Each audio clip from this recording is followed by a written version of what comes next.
тамошобинони азиз, бо муҳимтарин хабару гузоришҳои рӯз барномаи иттилоотии пайғом тақдими шумост.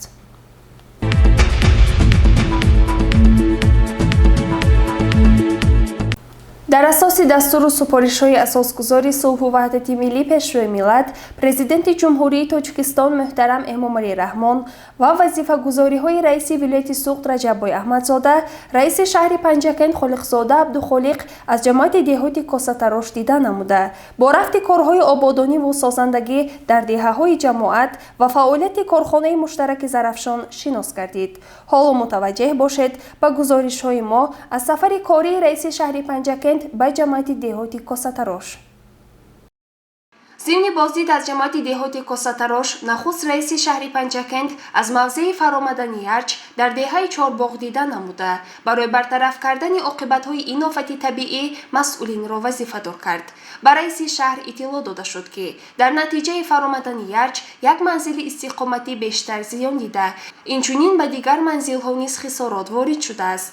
раиси шаҳри Панҷакент Холиқзода Абдухолиқ ба раиси ҷамоати деҳоти Косатарош ва дигар сохторҳои марбута супориш дод, ки манзилҳои дар ин мавзеи хавфнок ҷойгир бударо ба мавзеъҳои бехатар кӯчонанд ва барои оилаҳои зарардида кӯмак расонида шавад.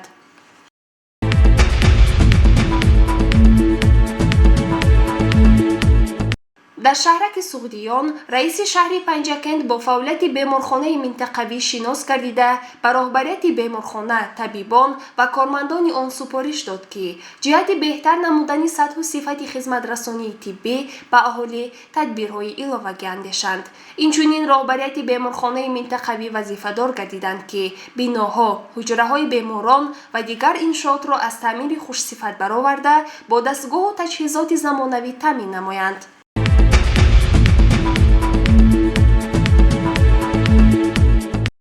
корхонаи муштараки Зарафшон яке аз корхонаҳои калонтарини соҳаи коркарди маъдан дар ҷумҳурии Тоҷикистон ба шумор меравад. дар асоси супоришҳои ҳукумати ҷумҳурии Тоҷикистон дар корхона бунёди коргоҳи коркарди мис, хобгоҳ, иншооти фарҳангию варзишӣ ҷараён дорад.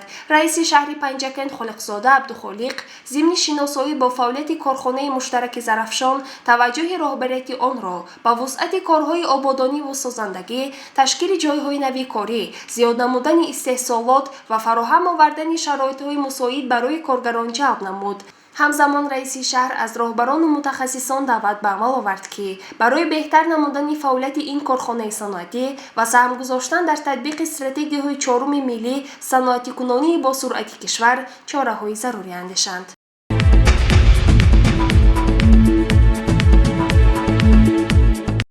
дар хотимаи боздиди корӣ аз корхонаи муштараки Зарафшон, раиси шаҳри Панҷакент Холиқзода Абдухолиқ бо иштироки роҳбарият, мутахассисон ва кормандон машварати корӣ доир намуда, таваҷҷӯҳи онҳоро барои амалисозии дастуру супоришҳо, нишондодҳои паёми асосгузори сулҳу ваҳдати миллӣ пешрӯи миллат, президенти ҷумҳурии Тоҷикистон муҳтарам Эмомалӣ Раҳмон ва вазифагузориҳои раиси вилояти Суғд Раҷаббой Аҳмадзода ҷалб намуд ва таъкид кард, ки мо бояд барои амалисозии чорабиниҳои солҳои 2022-2026 солҳои рушди саноат тамоми захираву имкониятҳоро равона созем. дар машварат таъкид гардид, ки ҷиҳати таъмини бехатарии ҳаёти коргарон аз ҳодисаҳои нохуш, фароҳам овардани шароитҳои мусоиди кору истироҳат, табобат ва ташкили чорабиниҳои фарҳангию варзишӣ диққати калон дода шавад. ба роҳбарияти корхона супориш дода шуд, ки бояд иншооти сохташаванда корхонаи коркарди мис, хобгоҳ бо сифати баланд ва дар муҳлатҳои пешбинишуда мавриди истифода қарор дода шавад. гузориши Сабрина Акрам ва Вайс Молҷон Холов.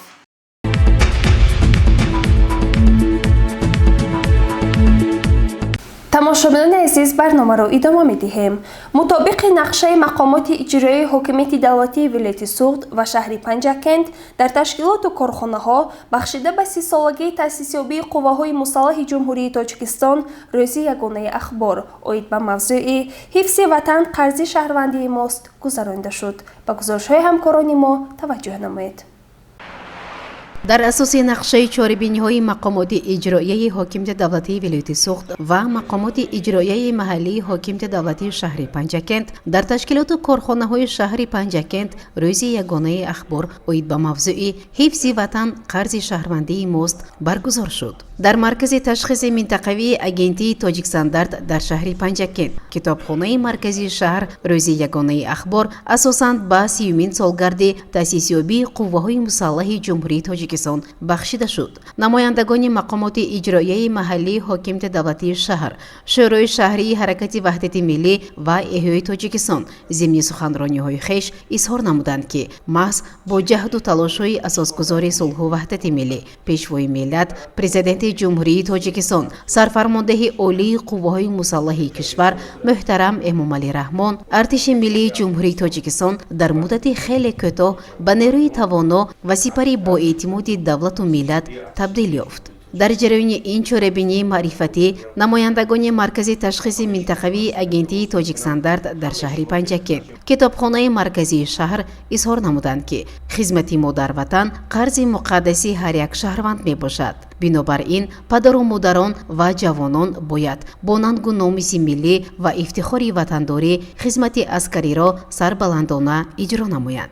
ذکر گردید که در وضعیت‌های مرکب محض با تلاش‌های سرفرمانده عالی قوه‌های مسلح گنرال ارتش محترم امامعلی رحمان به خاطر حفظ ارزش‌های ملی و آرامی جامعه ارتش ملی تأسیس یافت. امروزها پیوسته با دستور و سپارش‌های پیشوای معظم ملت سرفرمانده عالی قوه‌های مسلح کشور محترم امامعلی رحمان جهت بهتر گردانیدن شرایط مساعد در قسم‌های نظامی تدبیرهای مشخص عملی می‌شوند. از اینجاست که حفظ و حمایت وطن، محافظت ارزش‌های ملی، مسئول بودن در آرامی و آسایشگی کشور وظیفه هر یک شهروند جمهوری تاجیکستان به حساب می‌رود و هر یک فرد به ننگ و به ناموس کشور باید بهره باز هم گلگشکوفای کشوری عزیزمان حصه خود را گذاشته باشد. روز یگانه اخبار در جماعت‌های دهات، کارخانه و مؤسسه و تشکیلات‌ها در روحیه بلند تربیه حربی وطندوستی و تجلیل با شکوه 30 سالگی تأسیسیابی قوه‌های مسلح جمهوری تاجیکستان برگزار گردید.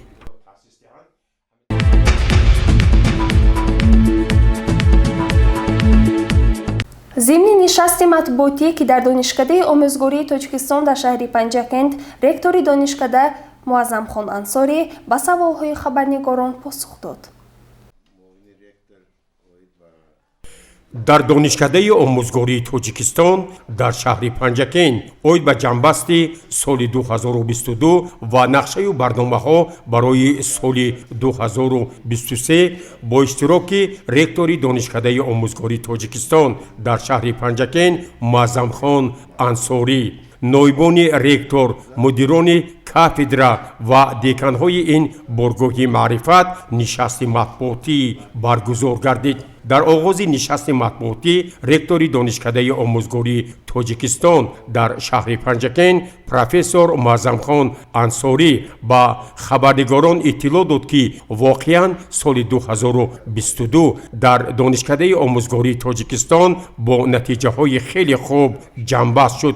در این دوره ما توانستیم بیشتر از 160 مقاله های علمی استادان را به انتشار رسانیده اشتراک استادان و دانشجویان در آزمون‌های شهری، ولایتی و جمهوریوی خیلی نظررس بود. مورد ذکر است که در این دوره صف دکترندها و نامزدهای علم خیلی زیاد گردیده. در آثارخانه کتابخانه مرکزی به نام استاد ابو عبدالله رودکی با تکنولوژی الکترونی به فعالیت آغاز نمود. این زمان در دانشکده آموزگاری تاجیکستان برای تأسیس فاکولته نوی روانشناسی تدبیرها عملی می شوند. در نزد کودکستان معرفت پرور پایگاه تکنولوژی با 21 رویه به فعالیت آغاز نمود. یکی از رویدادهای خیلی مهم سال 2022 با اشتراک اساسگذاری صلح و وحدت ملی پیشروی ملت پرزیدنت جمهوری تاجیکستان محترم امامعلی رحمان مورد استفاده قرار دادن کودکستان معرفت پرور بود که اینجا همزمان برای جلب نمودن کودکان بالایاخت و در آینده وسیع نمودن امکانات‌های این بارگاه تحصیلات تا مکتبی تدبیرهای علاوگی اندیشیده خواهد شد. رکتور دانشکده آموزگاری تاجیکستان در شهر پنجکین معظمخان انصاری همزمان اظهار نمود که ما سال 2022 در همکاری با مقامات اجرایی محلی حاکمیت دولتی شهر پنجکین جهت وسعت کارهای آبادانی و سازندگی سبز و خرمگردانی کارهای ترغیباتی و تشویقاتی و یک قطار موفقیت‌ها نائل گردیدیم. نوبسته از مشکلات مالیوی در نزد دانشکده آموزگاری تاجیکستان در شهر پنجکین کالج تکنولوژی و اینواسیونی فعالیت پرثمر داشته.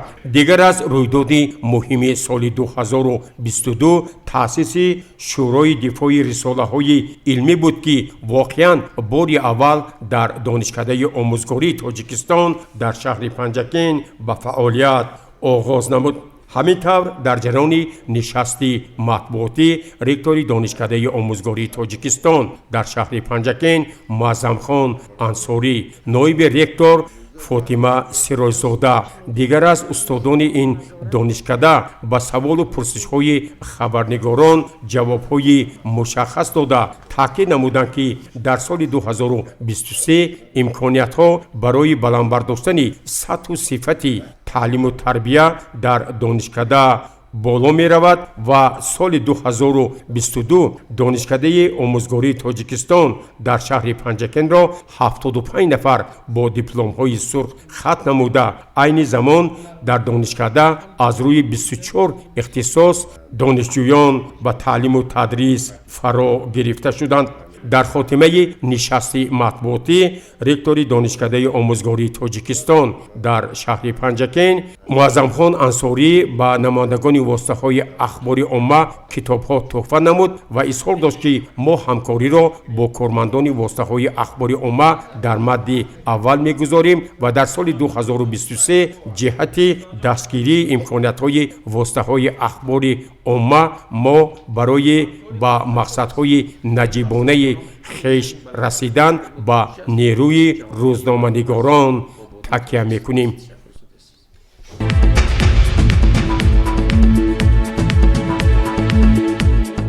تماشاگران عزیز و ارجمند در همین جا برنامه اطلاعاتی پیغام به انجام می‌رسد. تا برنامه‌های نوبتی سلامت و سربلند باشید. خیر.